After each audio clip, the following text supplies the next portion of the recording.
محبوب نگر میں نئی شادی شدہ مسلم جوڑے پر حملہ، برقع پوش خاتون کو نشانہ بنانے کا الزام، SVS اسپتال کے باہر ہنگامہ۔ تلنگانہ کے محبوب نگر سٹی سے ایک انتہائی تشویشناک واقعہ سامنے آیا، جہاں ایک نئی شادی شدہ مسلم جوڑے پر مبینہ طور پر حملے کیے جانے کی اطلاعات سامنے آئی ہے۔ عینی شاہدین کے مطابق یہ واقعہ SVS اسپتال کے قریب پیش آیا، جس کے بعد علاقے میں بے چینی کی فضا دیکھی جا رہی ہے۔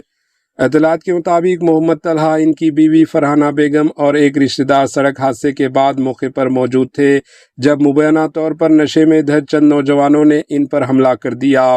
عینی شاہدین کا دعویٰ ہے کہ حملہ واروں نے فرحانہ بیگم کو، جو برقعے میں تھی، نشانہ بنایا۔ الزام ہے کہ خاتون کو گھسیٹتے ہوئے SVS اسپتال کے احاطے کی جانب لے جایا گیا اور ان پر بار بار تشدد مار پیٹ کیا گیا، جس کے نتیجے میں انہیں پھسلیوں میں چوٹیں آئی۔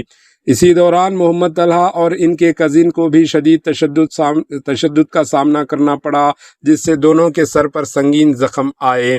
مقامی افراد کا کہنا ہے کہ متاثرین کے کپڑے پھاڑ دیے گئے اور انہیں عوام کے سامنے ذلیل کرنے کی کوشش کی گئی۔